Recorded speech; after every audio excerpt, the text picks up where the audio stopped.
हे राधा कृष्ण, आप मेरी रक्षा कीजिए। सुविषम कृते रक्षतम रक्षतम च, क्या रक्षा हो जाएगी? मेरी बुद्धि का दर्शन ठीक हो जाए।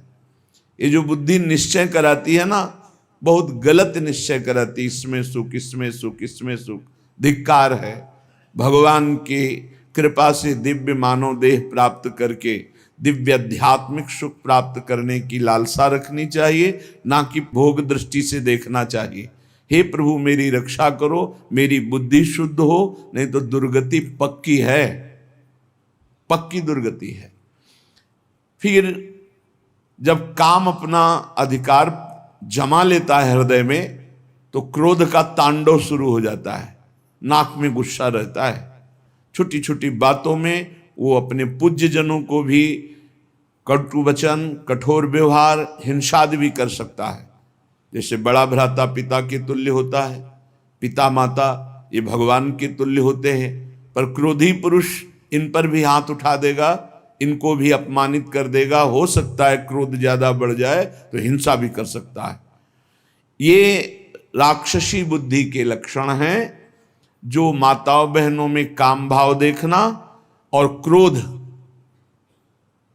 करना। ये क्रोध बहुत बड़ा अनिष्टकारी, कभी किसी का क्रोध से मंगल नहीं हुआ, कभी किसी का मंगल नहीं हुआ। क्रोध को क्षमा के द्वारा नष्ट करना चाहिए। नाम जप से ऐसा धैर्य धारण करना चाहिए, जो आपके प्रति अपमान की क्रिया, प्रतिकूल क्रिया, तिरस्कार क्रिया, अहित क्रिया करे, उसको भी क्षमा कर दो। क्षमी अद्वेष्टा सर्वभूतानां मैत्रा करुण एवच निर्ममो निरहंकारां सम दुखा सुखः क्षमी। क्षमी क्षमावान, क्षमावान बलवान होता है, क्रोधी बलवान नहीं होता, वो कमजोर होता है। क्षमावान बलवान होता है। क्षमा के द्वारा क्रोध का नाश करो।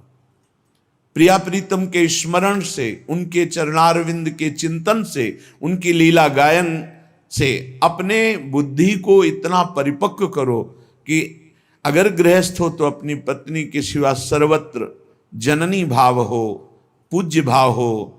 प्रियाजू की सब सखियां हैं या स्वयं जगत अम्बा इन रूपों में विराजमान हैं, ऐसा पवित्र भाव करो। जैसे हम अपने घर में जवान बहन, जवान बेटी, जवान परिकर के साथ रहते हुए कभी दोष बुद्धि नहीं होती, कभी ये भाव ही नहीं आता ये स्त्री है, मेरी बहन, मेरी बेटी। ऐसे ही चराचर जगत का भाव बन जाए तो हमारी बुद्धि शुद्ध हो जाए।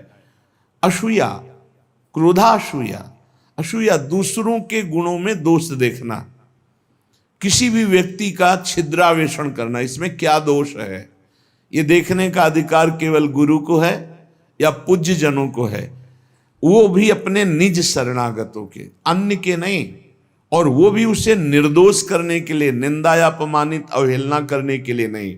दूसरों के गुणों में दोष देखना ये सबसे बड़ी हानिकारक वृत्तियां हैं। ये जो वर्णन की जा रही है, माता बहनों में काम भाव और क्रोध भाव और दूसरों के गुणों में दोष देखना और मद, किसी भी प्राकृतिक वस्तु को लेकर के जो अहम वृत्ति प्रकट होती है उसे मद कहते हैं। ये मद नष्ट करने वाला होता है। जब मद होता है तो उसे कुछ सुहाई नहीं देता है, क्या करना चाहिए क्या नहीं करना चाहिए ऐसा अहंकारी पुरुष निर्णय नहीं कर सकता, वो तो पवित्र बुद्धि वाला निर्णय करता है। इसलिए अहंकार सर्वथा त्याज्य है, क्योंकि ये समस्त संस्कृति का मूल और दुख ही इससे प्राप्त होता है। जैसे क्रोध से हानि ही होती है, दूसरों के दोष देखने से अपने पुण्य ही नष्ट होते हैं, ऐसे अहंकार करने से नाश ही होता है, पतन ही होता है। और पिशुन्नता, दूसरे की चुगली करना, ये भगवत मार्ग में बहुत हानिकारक बात है। ये सुना ऐसा ऐसा ऐसा, और बड़े खुशी हो रहे हैं दूसरे की न्यूनता का वर्णन करके, दोषों का वर्णन करके, चुगली वर्णन करना। पिशुन्नता, दूसरे की बात किसी दूसरे से करना। और दंभ, जो तुम्हारे जीवन में है नहीं उसे दिखावा मत करो।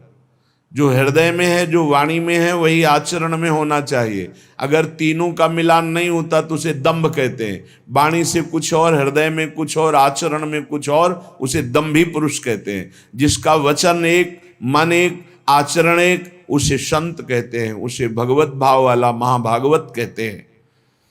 लोभा अनृताद्य, लोभ, धन का लोभ, नाना प्रकार के विषयों का लोभ, ये अगर मिटाना है तो नाम जप करना होगा। नाम जपने का जितना लोभ बढ़ाओगे तो ये और सब लोभ हट जाएंगे। लोभ पास जेहि गल न बंधाया, सो नर तुम समान रघुराया। और अनृत है झूठ बोलना। झूठ बोलना बहुत सहज होता जा रहा है, इसीलिए भजन में बड़ी हानि, बड़ा निषिद्ध है झूठ बोलना। शास्त्र में बहुत इसे रोका गया है।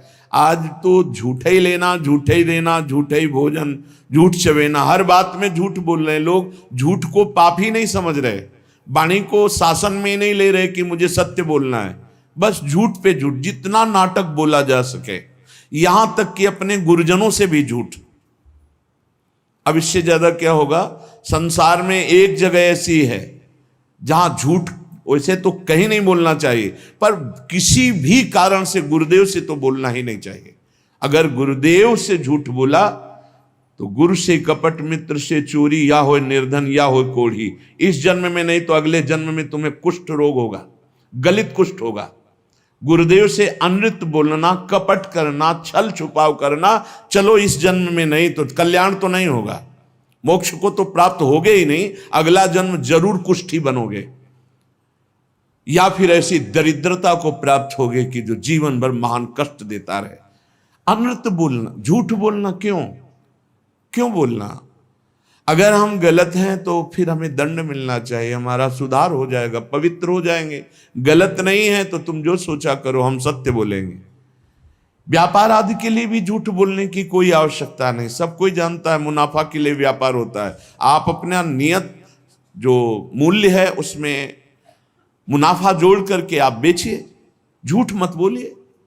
झूठ बोलने से कोई व्यापार थोड़ी बढ़ जाएगा। अगर आप झूठ बोल करके पैसा कमा रहे तो परिवार में अशांति, क्लेश, दुख, नाना प्रकार की रोग विपत्तियां घेर लेंगी। सत्य मार्ग पर चलो। श्रीपाद कह रहे हैं, यदि इस जन्म में तुझे मंगल गति प्राप्त करनी है तो अपनी बुद्धि की राक्षसी प्रवृत्ति को रोको। माता बहनों के प्रति काम भाव मत करो, किसी से क्रोध से वर्ताव मत करो, दूसरों के गुणों में दोष दर्शन मत करो, अहंकार मत करो, किसी की चुगली मत करो, जो तुम्हारे जीवन में नहीं वो नाटक मत करो, दंभ मत करो, दिखावा मत करो, लोभ मत करो, झूठ मत बोलो। क्या होगा इससे? इससे आपके अंदर भगवत भाव जागृत होगा। ये नरक पहुंचाने वाले हैं जितने लक्षण हैं, अभी समझ में नहीं आ रहा है, आ जाएगा समझ में। जिस समय दंड विधान लागू होता है तब लगता है कि कभी कोई जिंदगी में पाप ना करे। जब शरीर पीड़ा से युक्त, मन खिन्न, नाना प्रकार की विपत्तियां घेर लेती हैं, बड़ी अव्यवस्थाएं, तब उस जीव को लगता है मृत्यु हो जाए तो अच्छा।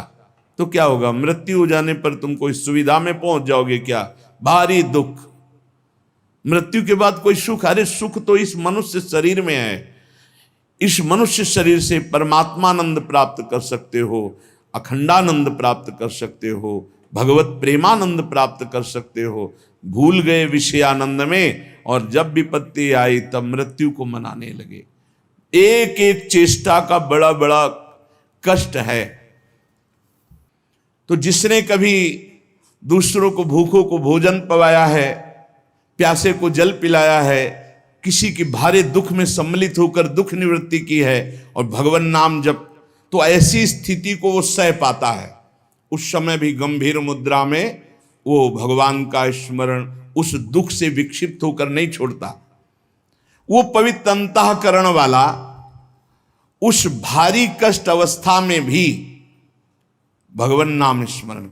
ध्यान देना, अगर दूसरे को कष्ट दिया है, कभी किसी का हित नहीं किया, कभी प्यासे को पानी नहीं पिलाया, कभी भूखे को अन्न नहीं पवाया, तो अंतिम समय तुम्हारा बाधित हो जाएगा।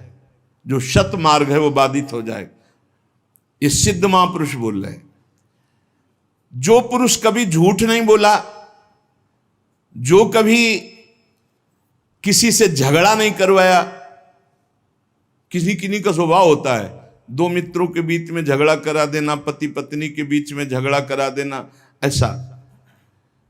जो आस्तिक स्वभाव वाला और श्रद्धालु है, उस समय भारी दुख की अवस्था में सुख का उदय होता है उसके हृदय में। ध्यान दीजिए, कहा है कई बार सत्संग में कि जो भगवत मार्ग का पथिक है उसकी जब मृत्यु होती है तो जन्मत मृत दुषा दुख हो, ये नहीं होता। जैसे विशाल हाथी के गले से फूलों की माला टूट जाए, उसे पता भी न चले। तो कह रहे हैं उस समय उसके हृदय में एक अद्भुत सुख प्रकट होता है और वो सुख पूर्वक शरीर छोड़ता है, सुख पूर्वक मृत्यु को प्राप्त होता है।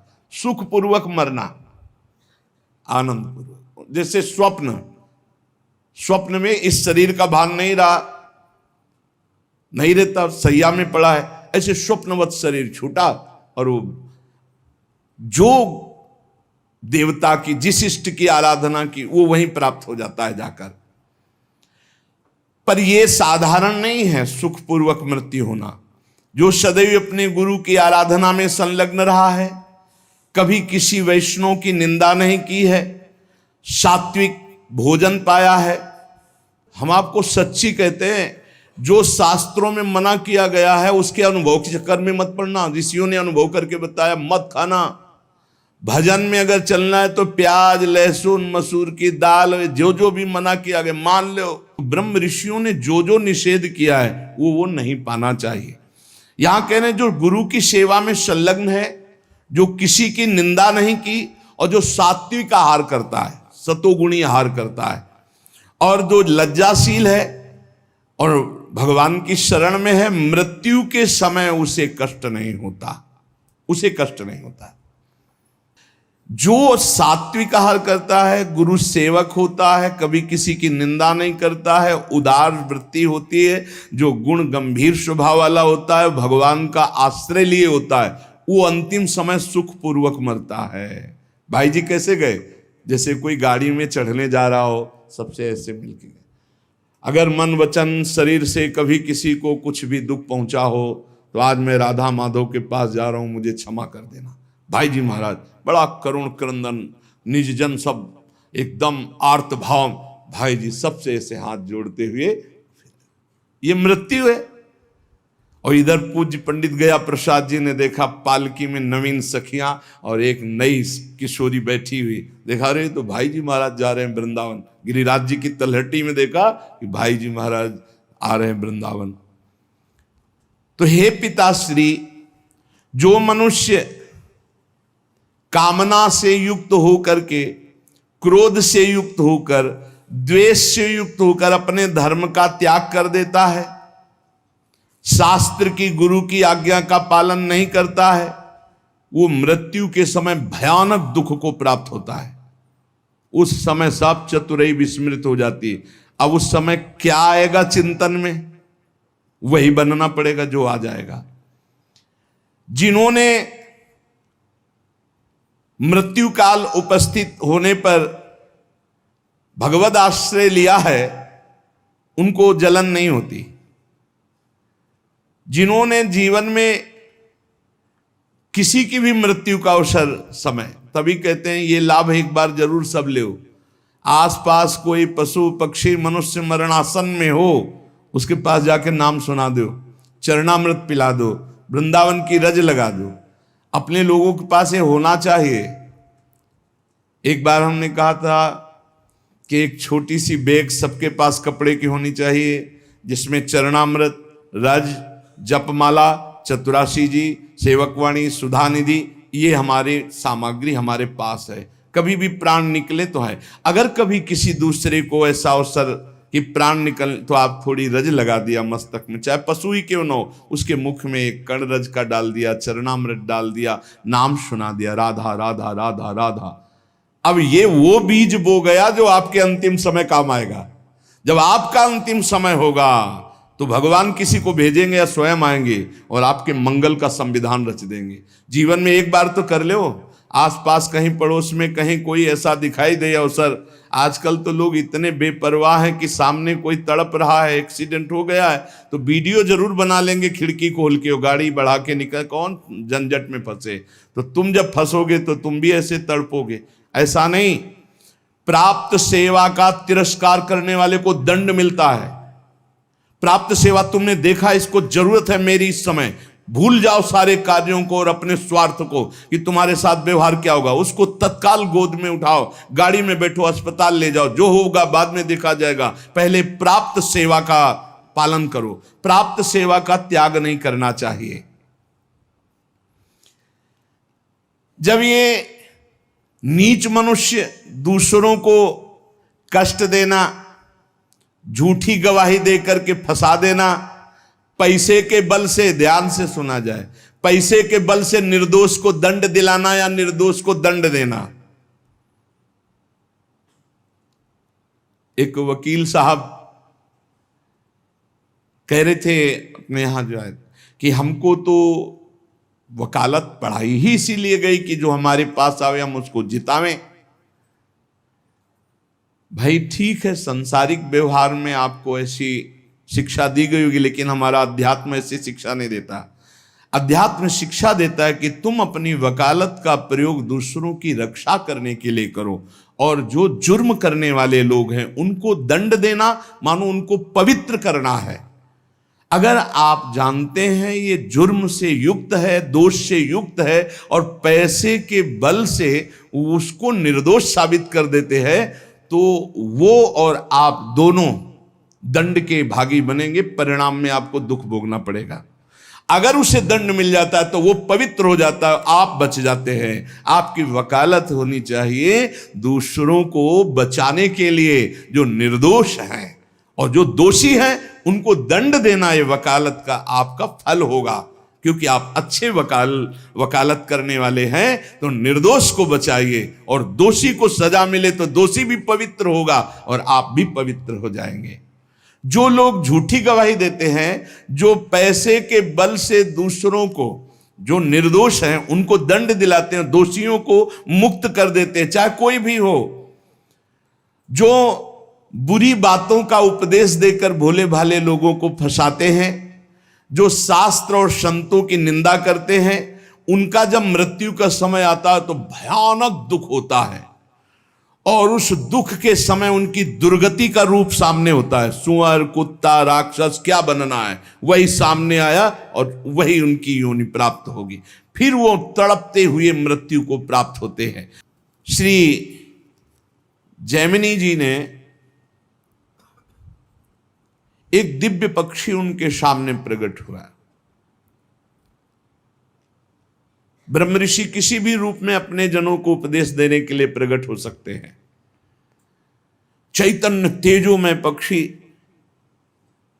तो जैमिनी जी ने पूछा कि आपके दर्शन से ही लगता है कि आप त्रिकालज्ञ हैं। जैसे पक्षियों में काकभुसुंड जी, गरुड़ जी, ये सब त्रिकालज्ञ सर्वज्ञ महापुरुष हैं। तो आप हमें ये बता सकते हैं कि जीव ये दुर्गति को प्राप्त क्यों होता है?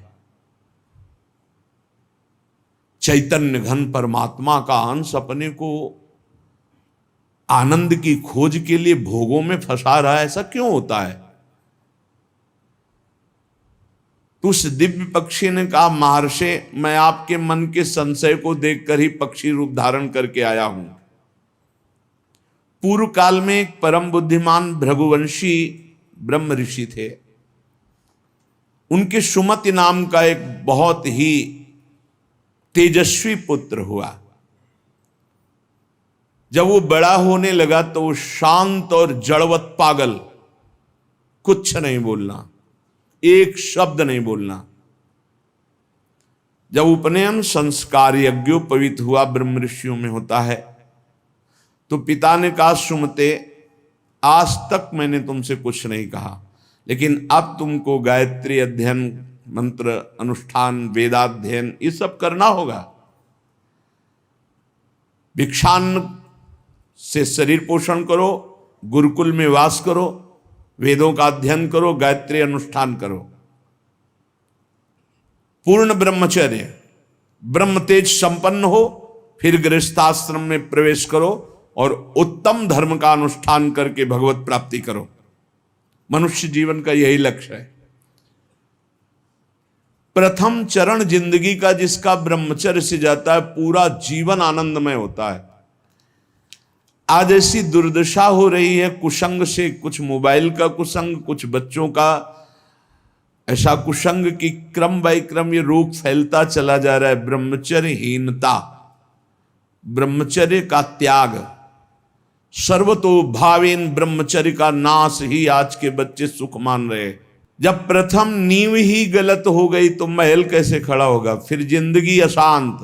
नए नए बच्चे आते हैं डिप्रेशन में और कहते हैं कि मैं अपने शरीर को नष्ट करना चाहता हूं, अब मेरी जीने की इच्छा नहीं रह गई क्योंकि मेरे में उत्साह नष्ट हो गया।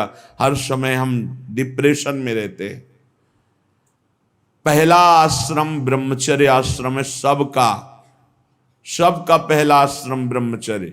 फिर जो गृहस्थ, वानप्रस्थ, सन्यास या ब्रह्मचर्य सीधे सन्यास। बेटा तुम इन नियमों का पालन करो तो तुम्हें ब्रह्म की प्राप्ति होगी। कौन सा शोक है जो तुमको बोलने नहीं देता? मैं तेज से बता रहा हूं कि तुम साधारण जीव नहीं हो जो हमारे पुत्र बने हो, तुम्हारे ब्रह्म तेज से, पर तुम पागल जैसे रहते हो, एक भी शब्द नहीं बोलते हो। जैसे जड़ भरत जी हार गए, पिता पधार गए, लेकिन कभी गायत्री कभी उच्चारण नहीं किया। संपूर्ण ब्रह्म ज्ञान उनको प्राप्त। जब अनेक बार कहा तो सुमति जी कुछ नहीं बोले। पिता ने स्नेहवश फिर कहा, बेटा तुम छल मत करो, मुझे पता है तुम बोल सकते हो और तुम ज्ञानी महात्मा हो, मुझे पता है तुम्हारा तेज ऐसा है, तुम पागल नहीं हो।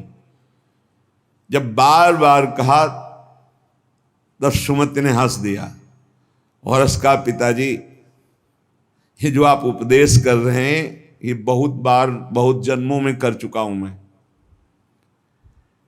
मैं उस तत्व को प्राप्त हो चुका हूं जिसके जानने के बाद कुछ जानना बाकी नहीं रहता। इसीलिए मैं जड़वत पागल आचरण करता हूं कि आप हमको ये ना समझ पाए कि मैं आपका पुत्र बहुत विद्वान या बहुत ज्ञानी हूं।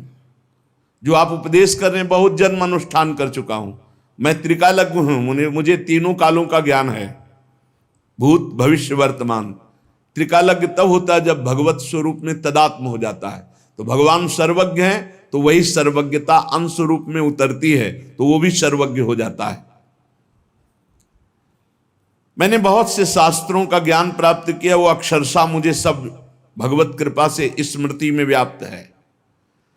हर कला में मैं प्रवीण हूं, शिल्प कला आदि सब कलाओं में प्रवीण हूं। मुझे पागल रहने का स्वभाव है कि कोई जान न पावे। इस समय मैं आपके और अपने 10,000 जन्म तक को देख रहा हूं। स्वाभाविक खेद, क्षय, क्षोभ ये हमें स्पर्श भी नहीं कर सकते। संतोष, आनंद, वृद्धि ये सदैव हमारे हृदय में होती रहती है। शत्रु मित्र इनका मुझे भान भी नहीं, सब में एक ब्रह्म व्याप्त है, ये अनुभव है। पिताजी आप पत्नी और पुत्र के संयोग वाले हैं। आप मुझे पुत्र भाव से देख रहे हैं। अनेक बार तुम हमारे बेटा बन चुके हो। मैं 10,000 जन्म तक तो ऐसे ही देख रहा हूं, स्वाभाविक। अगर ध्यान करके देखो तो लाखों जन्मों को देख सकता हूं। कई बार तुम हमारे पुत्र बन चुके हो, कई बार पत्नी बन चुके हो। तो बहुत आश्चर्य में हो रहे कि अभी तक तो बोला नहीं, बोला तो इस कोटि का बोला। तभी भगवत ऋषि जी कहते हैं हर समय मौन रहे, बोले ना बोले तो हृदय की ग्रंथि खोले, जड़ चैतन्य का भेद मिटा दे, वो महाभागवत होता है। पिताजी मैंने हजारों बार महान से महान सुख और महान से महान दुख भोगे हैं जो मेरी स्मृति में है। लाखों माताओं के गर्भ में विष्ठा और मूत्र के बीच में मैं पला हूं, मुझे याद है। अपने लोगों को इसी जन्म का याद नहीं है। इसी जन्म में जो मां के गर्भ में थे, याद नहीं कोई घटना, कोई दुख, एक पाई भर भी स्मृति नहीं। इतने ज्ञानी हैं। सोचो, ये महाराज सुमति जी कह रहे हैं कि मुझे 10,000 वर्ष का तो ऐसे ही दिखाई दे रहा है, अगर ध्यान धरूं तो लाखों जन्म का बता सकता हूं। मैंने लाखों बार माताओं के गर्भ में विष्ठा और मूत्र के बीच में पला हूं, मलाशय और मूत्राशय के बीच में। मैंने लाखों प्रकार के रोगों को भोगा है, हर योनियों में मुझे ज्ञान है। गर्भावस्था में जो दुख होता है, बड़ा अपार दुख होता है। मैंने बचपन, जवानी, बुढ़ापा सबको देखा है। मैं हर योनियों में गया हूं, मुझे हर योनि का पशु, मृग, कीट, पक्षी, मनुष्य, स्त्री, देवता सब बना हूं।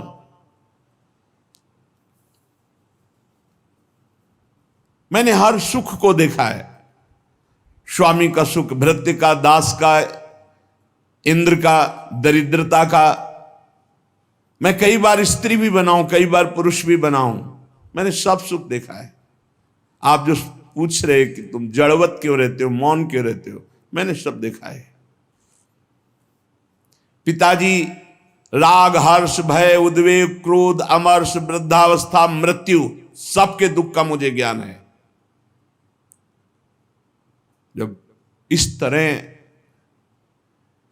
प्रसन्नता से हृदय भर गया पिता का कि मेरा जो अनुमान था कि तुम कोई बहुत बड़े महात्मा हो, तेजस्वी, तुम पागल का केवल स्वांग कर रहे हो, ये सत्य हुआ। मैं धन्य हुआ जो तुम्हारे जैसा पुत्र प्राप्त किया। उन्होंने विस्मय से गदगद वाणी में कहा, बेटा ये ज्ञान तुमको कहां से प्राप्त हुआ? मैं भी तो साधना करता हूं, मैं भी ब्रह्म ऋषि हूं। तुम जड़ता का स्वांग कर रहे थे, इतने बड़े ज्ञानी महात्मा हो कि तुम्हें 10,000 वर्ष जन्म की बात याद है। फिर तुम जड़ता का भाव धारण करके मेरे यहां जन्म क्यों लिया? जब इतने सिद्ध हो तो तुम्हें मुक्त हो जाना चाहिए। क्या किसी मुनि का शाप है या देवता का शाप है जो तुम हमारे यहां पुत्र हुए? ये ज्ञान तुम्हारा दिव्य है, तुम्हें मुक्त हो जाना चाहिए। तुम जन्म क्यों लिए? मैं ये रहस्य जानना चाहता हूं, बड़ा कौतूहल है मुझे। पुत्र ने कहा सुमति जी ने कि पिताश्री, पूर्व जन्म में मेरे साथ जो घटना घटी जिसके कारण मैं जन्म लिया वो मैं तुम्हें बताता हूं।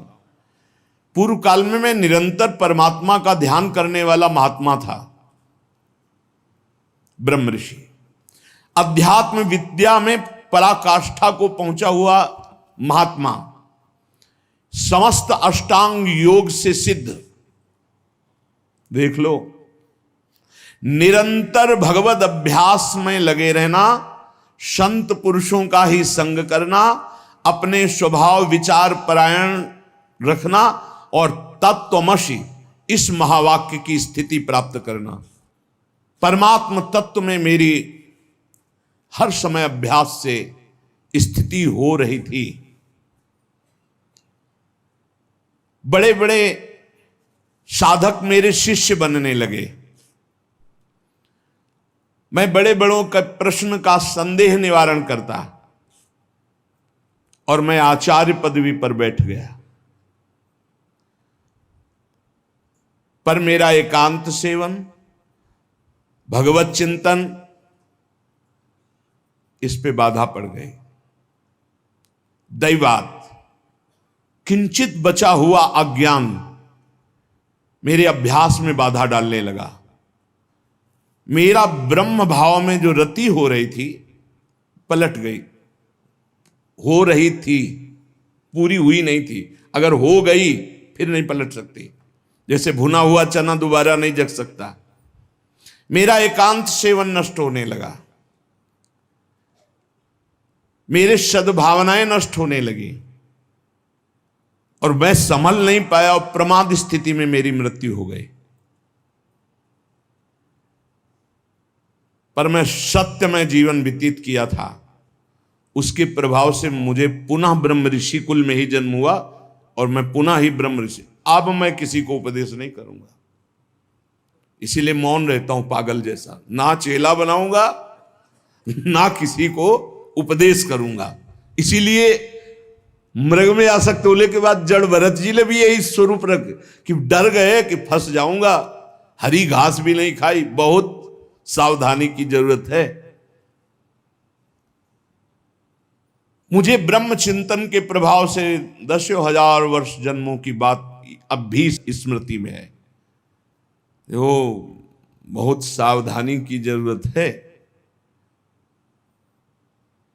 एकांत का अपना साधन यदि छिन जाए तो कुछ भी बाधा पहुंचा सकता है, वो चाहे मृग हो चाहे चेला हो, बहुत संभल के इस मार्ग में चला जाता है। मेरी स्मृति धूमिल नहीं हुई जैसे जड़ भरत जी की भी स्मृति धूमिल नहीं हुई। हिरण के भी जन्म में वो भजन परायण रहकर ब्रह्मबोध संपन्न महापुरुष के रूप में जन्मे। पिताजी पूर्व जन्म के अभ्यास में मैं जितेंद्री था, इसलिए अब भी मैं जितेंद्री ही हूं।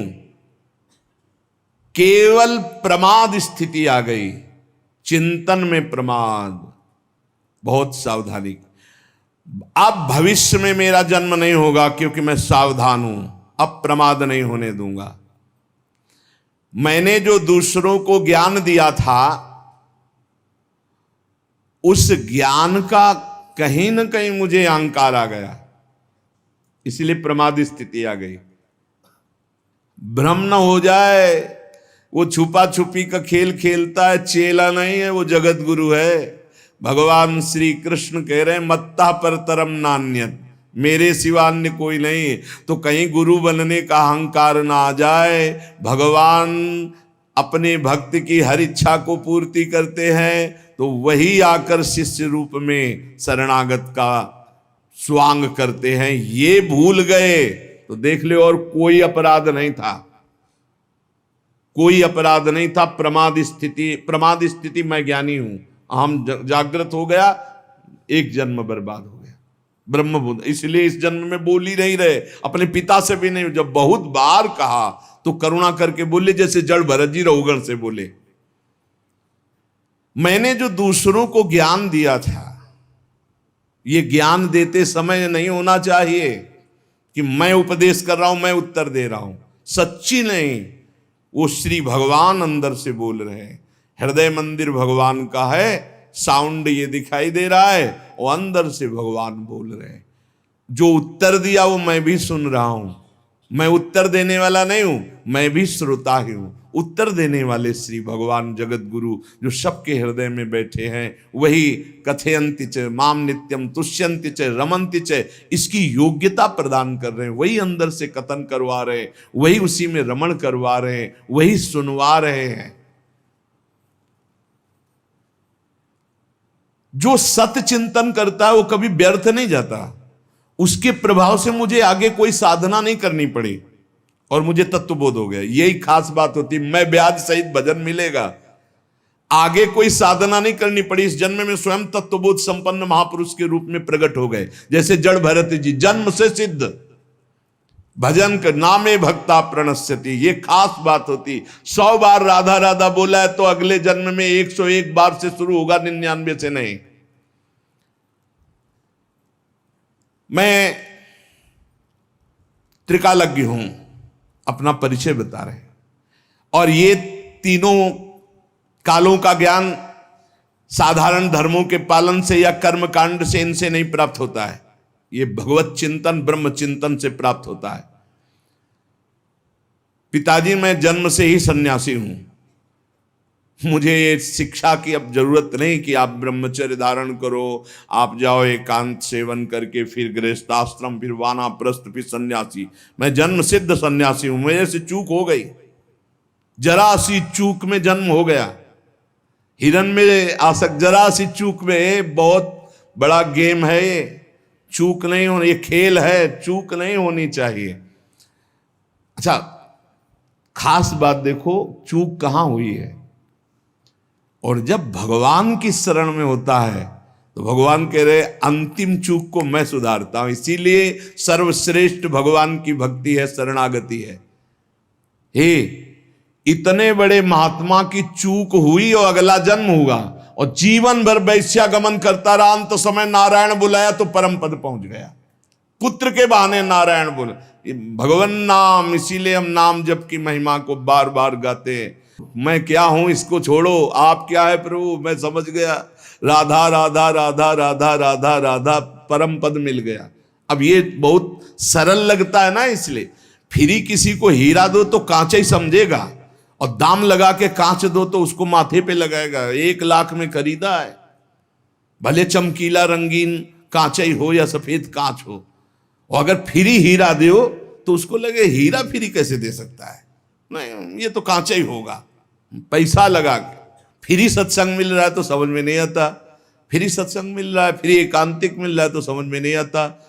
पक्की बात समझो, भगवान नाम से बढ़कर के कोई साधना नहीं है, कोई साधना नहीं। ये आप देखो इन प्रसंगों को इसीलिए सुनाते कि आप पकड़ो, इतनी ऊंचाई पे चढ़ा हुआ महापुरुष जरा सा अहम में फिसल गया, और भगवान का भक्त जो भगवान का शरणागत है, तो भगवान कहते हैं अंतिम समय उसका स्मरण मैं बनता हूं, मैं स्वयं उसका स्मरण बनता हूं।